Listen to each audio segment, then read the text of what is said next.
સંધાન all Gujarat integrated classroom. સેટેલાઇટના માધ્યમથી જોડતી કડી એટલે સંધાન.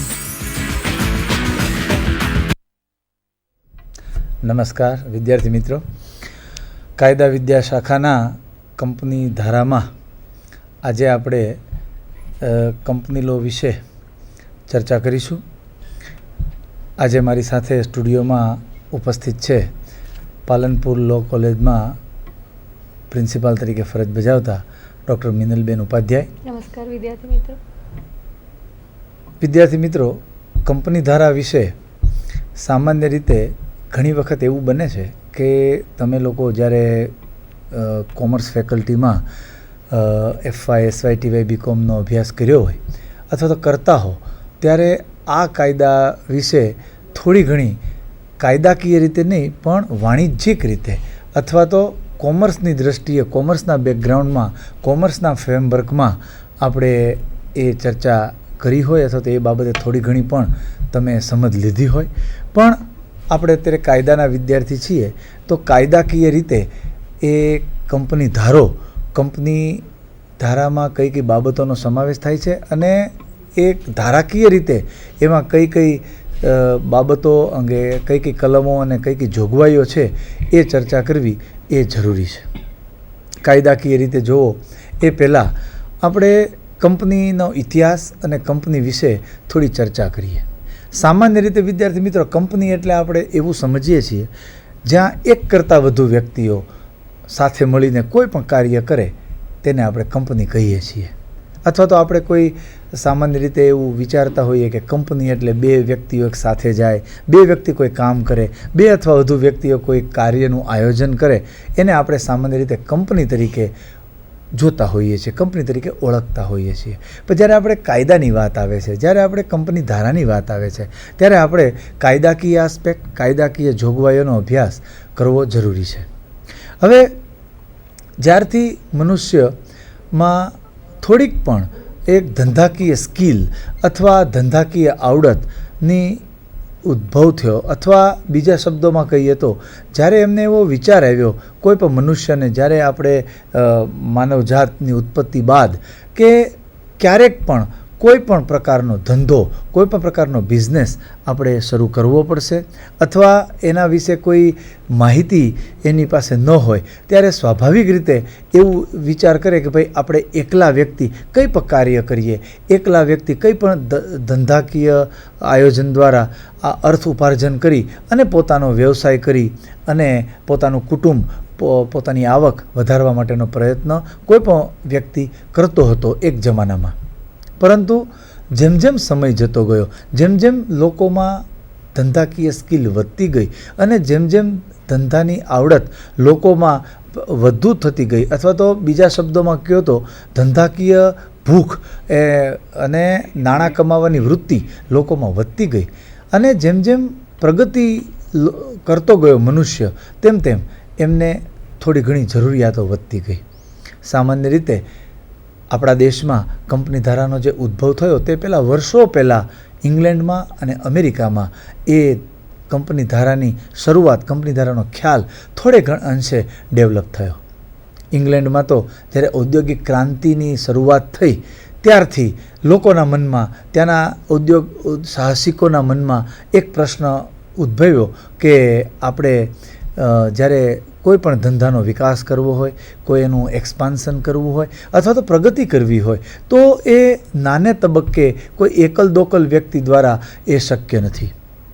એવું એમના મનમાં થયું ત્યારે એમને વિચાર આવ્યો કે ભાઈ કેમ આપણે એક બે વ્યક્તિઓ સાથે મળીને કોઈ બિઝનેસ, કોઈ ધંધો કરીએ, એની કરતાં બેટર કે આપણે 5-7 વ્યક્તિઓ, 10-15 વ્યક્તિઓ સાથે મળી ને એક સરખું આયોજન જો કરવામાં આવે તો એ ધંધાને વધુ ફલકમાં એનો વ્યાપ વધે, એની પ્રગતિ થઈ શકે અને બીજા શબ્દોમાં એનું એક્સપાન્શન થઈ શકે. હવે આ માટે જો એ બધું શક્ય તો હતું, એ બધો વિચારને જો અમલમાં મૂકવો હોય તો એ માટે સૌથી પહેલી જો જરૂરિયાત લોકોમાં જણાઈ એ હતી મૂડીની. હવે મૂડીની તંગી અને મેનેજરિયલ સ્કિલનો અભાવ, આ બે બાબત એવી હતી કે જેને કારણે ધંધાકીય જોગવાઈઓનો અને ધંધાકીય બાબતનો વિકાસ જે તબક્કે થવો જોઈએ એ તબક્કે નહોતો થઈ શકતો. આને કારણે જે તે વખતે થોડાક એક ઉદ્યોગ સાહસિકો દ્વારા, થોડાક એક મુઠ્ઠીભર જે ઉદ્યોગો ચલાવતા હતા એવી વ્યક્તિઓ દ્વારા એક આયોજન કરવામાં આવ્યું અને એ આયોજનના ફળ સ્વરૂપે કંપની ધારાનો ઉદ્ભવ થયો અથવા તો કંપનીનો ઉદ્ભવ કરવો એવું એ લોકોએ વિચાર્યું અને એને જે તે સત્તા સ્થાને પોતાના વિચારોને પહોંચાડ્યા. તો એ વિચારોને આયામ આપવા માટે કંપની ધારાની શરૂઆત ઇંગ્લેન્ડમાં વર્ષો પહેલાં થઈ. એ કંપનીની ધારાની શરૂઆત થતાં પહેલાં જે તે વખતે એક એવો પણ મત પ્રવર્તતો હતો કે ભાઈ કંપનીનો શરૂઆત કરવી, મોળા પાયે મોટો એનો બિઝનેસ કરવો, આટલા બધી વ્યક્તિઓને એમાં જોડવી, બધાને કન્વિન્સ કરવા, બધા પાસેથી મૂડી એકઠી કરવા માટે બધાને આપણે વાતો કરવી, એ થોડી અઘરી વાત છે. કોઈ પણ વ્યક્તિ સામાન્ય રીતે કોઈ પણ જાણ્યા જોયા વગર ઇન્વેસ્ટમેન્ટ કરે, કોઈ પૈસાનું રોકાણ કરે, એ જમાનામાં થોડી અઘરી વાત હતી. એટલે ભાગીદારીનો કોન્સેપ્ટ જે તે જમાનામાં ઉદ્ભવ થયો. તો ભાગીદારીનો કોન્સેપ્ટ જે અસ્તિત્વમાં આવ્યો એનાથી પણ આગળ ભાગીદારીથી ઠીક છે જે તે વખતે થોડો ઘણો ધંધાનો બહોળા સ્વરૂપમાં વિકાસ થયો, પણ જે વધુ પ્રમાણમાં થવું જોઈએ, જે જાયજેન્ટિક ઉદ્યોગો અસ્તિત્વમાં આવવા જોઈએ એ અસ્તિત્વમાં આવી શકે. અને એનું મુખ્ય કારણ મૂડીની તંગી. હવે એ નાણાકીય સંસ્થાઓની પણ મર્યાદા હતી. એ ઉપરાંત બેન્કોનો આટલો બધો વિકાસ નહોતો થયો, નાણાકીય સંસ્થા પણ મર્યાદિત પ્રમાણમાં હતી. તો આટલી બધી મૂડી લાવવી અને ધંધાનો વિકાસ કરવો કેમ, આવો વિચાર જ્યારે આવે ત્યારે સામાન્ય રીતે જે સામાન્ય પબ્લિકમાં, લોકોમાં જે કંઈ મૂડી પોતાની પાસે પડેલી છે એ મૂડીનો યોગ્ય કક્ષાએ ઉપયોગ કરી અને એમાંથી આપણે આગળ વધી અને એ ધંધાકીય આયોજન કરવું એવું પ્રાઇમરી સ્તરે નક્કી કરી અને કંપની ધારાનો ઉદ્ભવ થયો. આપણા દેશમાં અત્યારે 1956નો કંપની ધારો અસ્તિત્વમાં છે અને આપણા સિલેબસમાં પણ વિદ્યાર્થી મિત્રો 1956નો કંપની ધારો જ આપણે અભ્યાસક્રમમાં છે. હવે મિત્રો એ આપણે તપાસ કરવાની છે કે 1956નો જે કંપની ધારો છે એ કંપની ધારો અસ્તિત્વમાં ક્યાંથી આવ્યો. તો મિત્રો અત્યારે એક સ્પષ્ટતા કરી દઉં કે તમને જાણીને નવાઈ લાગશે કે ઇંગ્લેન્ડમાં આ જે કંપની ધારાની ધીરે ધીરે 1700ના 1800ના દાયકામાં જે સૈકામાં શરૂ થઈ એમાં સમયાંતરે ધીરે એમાં ફેરફાર થયો અને ઇંગ્લેન્ડમાં તો લોકો સમૂહમાં ધંધો કરવા ટેવાયેલા હતા, સમૂહમાં સાથે મળીને એક સંપ કરી અને ધંધો કરવા ટેવાયેલા હતા. એમાં ધીરે એ લોકોએ આયોજન કર્યું, એમાં ધીરે સુધારા કરતા 1800માં, પછી 1920માં અને છેલ્લે સર્વગ્રાહી કાયદો 1940માં અસ્તિત્વમાં આવ્યો ઇંગ્લેન્ડમાં.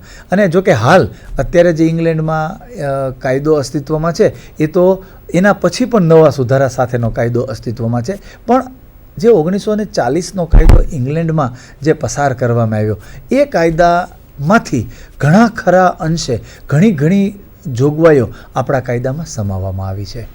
આપણા કલ્ચરને, આપણા ધંધાને અનુરૂપ એવી કલમો આપણા કાયદામાં સમાવી અને 1956નો કંપની ધારો અસ્તિત્વમાં આવ્યો છે.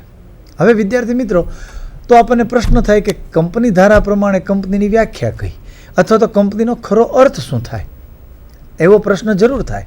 તો વિદ્યાર્થી મિત્રો, તમે તમારા સ્ક્રીન ઉપર જોઈ શકો છો કે આપણા 1956ના કંપની ધારામાં કલમ 3માં કંપનીની વ્યાખ્યા આપવામાં આવી છે. જો આપ સ્ક્રીન ઉપર જોઈ શકશો કે એમાં બહુ સ્પષ્ટપણે એની વ્યાખ્યા નથી આપી. કંપની એટલે ભારતીય કંપનીના કાયદા હેઠળ સ્થાપવામાં આવેલ અને નોંધાયેલ કંપની. હવે આ વ્યાખ્યાનો જો આપણે થોડી ઘણી પણ અંશે ચર્ચા કરીએ અથવા તો થોડે ઘણે અંશે સમજવાની કોશિશ કરીએ તો કંપની એટલે શું, એના કાર્યો શું, તેના લક્ષણો શું, એ કઈ રીતે અસ્તિત્વમાં આવે છે, એ શું ભવિષ્યમાં કરે છે, એ બિલકુલ ખ્યાલ આવી શકે નહીં. આ કાયદાની દ્રષ્ટિએ જોઈએ તો આ વ્યાખ્યા થોડી અપૂરતી અને અધૂરી છે એમ કહી શકાય.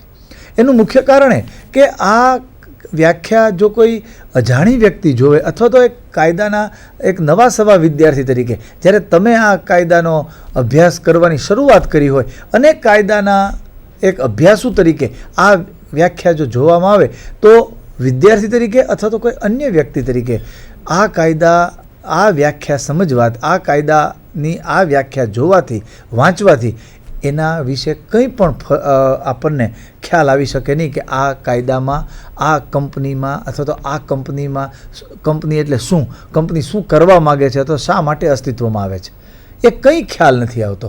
એટલા માટે સામાન્ય રીતે અલગ અલગ લેખકોની વ્યાખ્યાઓ નો અભ્યાસ આપણે કરવો જોઈએ, જેથી કરીને કંપનીનો સર્વગ્રાહી ખ્યાલ, કંપનીની તલસ્પર્શી આપણને માહિતી મળી શકે. કંપની એટલે ખરેખર શું?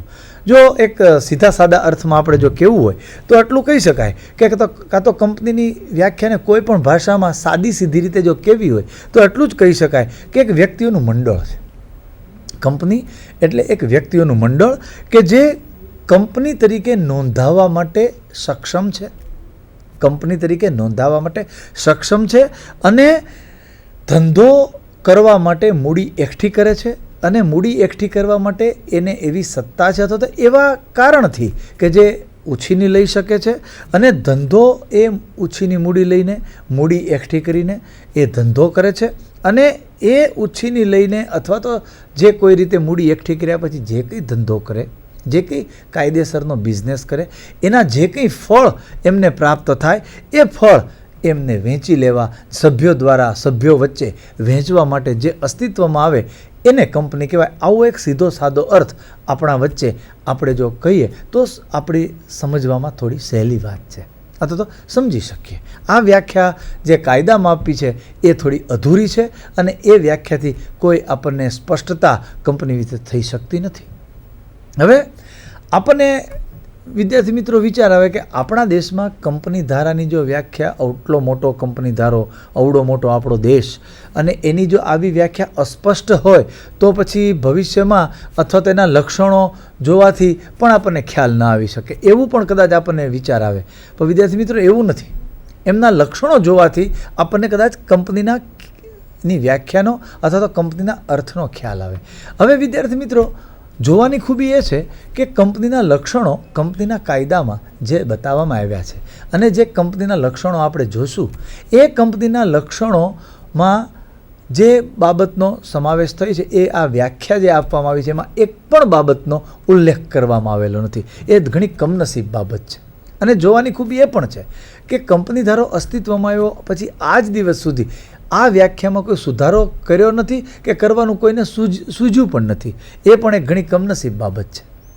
હવે એના જે લક્ષણો છે એ લક્ષણો આપણે જોઈએ તો કંપની ધારામાં એના લક્ષણો જે દર્શાવવામાં આવ્યા છે એ આપણા સ્ક્રીનની સામે છે વિદ્યાર્થી મિત્રો. એમાં સૌથી પહેલી છે મર્યાદિત જવાબદારી. સૌથી મહત્ત્વની વાત, જો કંપનીને અન્ય બાબતથી જો જુદી પાડતી હોય, કંપનીને ભાગીદારીથી, એકલ નિગમથી જો જુદી પાડતી હોય તો ત્યાં મર્યાદિત જવાબદારીનું લક્ષણ છે. આપણે કંપનીને અને ભાગીદારીને કંપની દ્વારા ધંધો કરતા અને ભાગીદારી દ્વારા ધંધો કરતા હોય એને જો આપણે જુદા પાડવા હોય અથવા તો બંને વચ્ચે તફાવતના મુદ્દાઓની ચર્ચા કરવી હોય તો સૌ પ્રથમ એ આ મર્યાદિત જવાબદારીનો જે સિદ્ધાંત છે અથવા તો મર્યાદિત જવાબદારીની બાબત રહેલી છે એ ખૂબ મહત્ત્વની છે. કેમ કે ભાગીદારી પેઢી જે હોય છે એમાં કંપનીના જે મર્યાદિત જવાબદારીનો સિદ્ધાંત છે એ જવાબદારીનો સિદ્ધાંત ભાગીદારી પેઢીમાં સ્વીકારેલો નથી. એટલા માટે કે કંપનીમાં સભ્યો અમર્યાદિત રહેલા હોય છે, જ્યારે ભાગીદારીમાં તો સભ્યો બહુ મર્યાદિત હોય છે. એ લોકોની જવાબદારી ખૂબ જ મર્યાદિત હોય છે. અને એ લોકો કોઈ પણ ભાગીદારી પેઢીમાં, માની લો કે કોઈ ભાગીદારી પેઢીમાં 5 ભાગીદારોથી પોતાનો ધંધો શરૂ કરે છે, અને 5 ભાગીદારો દ્વારા ધંધો શરૂ કર્યા બાદ જો પહેલે જ વર્ષે એને 5 લાખની ખોટ જાય તો તમામ ભાગીદારોએ 1-1 લાખ રૂપિયા વેચી અને પોતાની ખોટ સરભર કરવાની હોય છે. એ જ ઉપરાંતમાં માનો કે 10 લાખની ખોટ જાય તો 2-2 લાખ. એ લોકોની કોઈ જવાબદારી અમર્યાદિત છે એમ કહી શકાય. જ્યારે કંપનીમાં કોઈ પણ કંપની, ચાહે ખાનગી કંપની હોય કે ચાહે તે જાહેર કંપની હોય, કોઈ પણ કંપની હોય, જ્યારે એને કંપનીનો કાયદો અસ્તિત્વમાં હોય, એ લાગુ પડતો હોય, કંપની ધારા અન્વયે એ જો નોંધાયેલી હોય તો કંપનીની કોઈ પણ કંપની હોય તેને મર્યાદિત જવાબદારીનો સિદ્ધાંત લાગુ પડે છે. એનો અર્થ આપણે બીજો એમ પણ કરી શકીએ કે કંપનીમાં નાણાં જે સભ્ય દ્વારા રોકવામાં આવ્યા હોય, એ કંપનીનો જે સભ્ય બને, એ કંપનીનો જે શેર હોલ્ડર બને, એ શેર હોલ્ડરની જવાબદારી એ શેર હોલ્ડર દ્વારા રોકાયેલી મૂડીના પ્રમાણમાં એક પણ રૂપિયો અથવા તો એક પણ પૈસો તેનાથી વધુ હોતો નથી. દાખલા તરીકે કોઈ એક કંપનીના શેર, દાખલા તરીકે રિલાયન્સ કંપની છે, રિલાયન્સ કંપનીના શેર જ્યારે કોઈ વિદ્યાર્થી મિત્રો તમારી પાસે હોય અને એક શેર છે તમારી પાસે અને એની કિંમત જ્યારે 100 રૂપિયા છે, ત્યારે 100 રૂપિયાના શેર જેટલી કિંમતનો શેર જ્યારે આપણે ધરાવીએ છીએ ત્યારે ફક્ત આપણી જવાબદારી 100 રૂપિયા પૂરતી છે. માની લો કે રિલાયન્સ કંપનીને ભયંકર ખોટ ગઈ, ખૂબ જ 25-50 કરોડ રૂપિયાની ખોટ ગઈ, તો એ ખોટ કોઈ સભ્ય વચ્ચે વહેંચવામાં આવતી નથી, કારણ કે એ કંપની ધારા હેઠળ નોંધાયેલી છે અને એ કંપની ધારા હેઠળ નોંધાયેલી કોઈ પણ કંપનીનું મુખ્ય અને સૌથી પહેલું લક્ષણ છે કે એના સભ્યોની જવાબદારી મર્યાદિત છે. એને જેટલા શેર ખરીદ્યા હોય તેટલી જ જવાબદારી, એનાથી વિશેષ કોઈ જવાબદારી નહીં. જ્યારે કંપનીમાં કોઈ પ્રશ્ન ઉપસ્થિત થાય, જ્યારે કંપનીમાં કોઈ ક્રિમિનલ જવાબદારી થાય, દીવાની જવાબદારી ઊભી થાય, તો પણ કોઈ સભ્યની જવાબદારી એમાં થતી નથી. તો મર્યાદિત જવાબદારીનો સિદ્ધાંત છે એ કંપનીનું ખૂબ આગવું લક્ષણ છે, ખૂબ મહત્ત્વનું, અને બીજી બધી બાબતોથી કંપનીને અલગ પાડે છે. બીજું લક્ષણ છે એ પણ ખૂબ જ અગત્યનું અને ખૂબ જ મહત્ત્વનું છે, એને છે કાનૂની વ્યક્તિત્વ. હવે આપણે જોઈએ છીએ કે કોઈ પણ વ્યક્તિ ધંધો કરવા પોતે આગળ વધે, અથવા તો કોઈ એક વ્યક્તિ પોતાનો ધંધો કરતો હોય, કોઈ પણ ધંધો, કોઈ નાનો મોટો કોઈ પણ ધંધો, બિઝનેસ જ્યારે કોઈ વ્યક્તિ પોતાની રીતે કરે, સ્ટેશનરીની દુકાન હોય, ફર્નિચરની દુકાન હોય, કોઈ પણ, હવે એ વ્યક્તિ પોતે કાનૂની વ્યક્તિત્વ ધરાવતી નથી, અથવા તો એ એકલ માલિકીની હોય, અથવા તો ભાગીદારી પેઢી હોય, કોઈ પણ એ કાનૂની વ્યક્તિત્વ ધરાવતી નથી. કંપનીને કાયદાએ કાનૂની વ્યક્તિત્વ આપ્યું છે. એનો અર્થ એ થાય છે કે કોઈ પણ કંપની એ કાનૂની વ્યક્તિત્વ ધરાવે છે. દાખલા તરીકે આપણે આપણી જાતને જીવંત વ્યક્તિત્વ, એક લિવિંગ પર્સનાલિટી તરીકે આપણે આપણી જાતને મૂલવી શકીએ, પણ જ્યારે કંપની છે એને કાનૂની વ્યક્તિત્વ મળે છે. અને કાનૂની